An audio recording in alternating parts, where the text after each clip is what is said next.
I'm telling you, the government business is now in great jeopardy. In the Senate, there were two persons who used to push government agenda. Myself as the chief whip and Mr. James Orengo. He was the de facto majority leader in the Senate.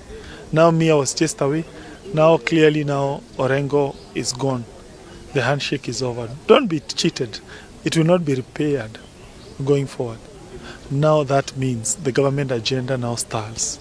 Members of Parliament and senators from Mount Kenya region had warned His Excellency the President Uhuru Kenyatta not to enter into any political partnership with the leader of opposition, Mr. Raila Odinga. He's not a trustworthy person.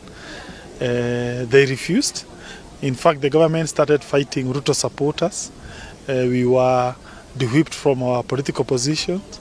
They were saying that the relationship between His Excellency and Raila Odinga is so strong. Now look where they are. Handshake is now almost over. I can tell you because I have been in politics for long.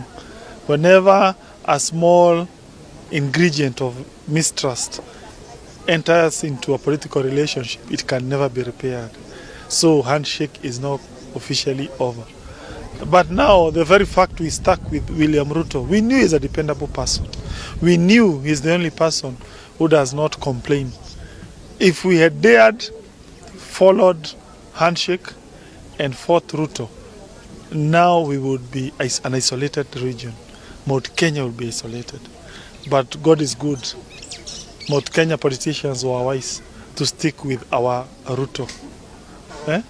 This is a case of a man who decides to divorce his wife, but the children stuck with the mother. He brings in the new wife.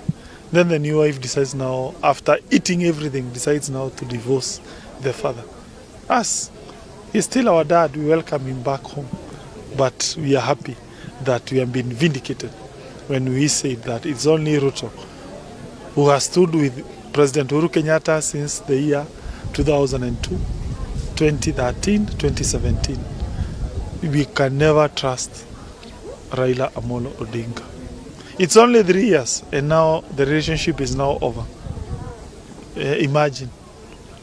Now I can tell you, it's only Ruto who can now rescue the little is left of this government. Otherwise, it's now an isolated government. Base yetu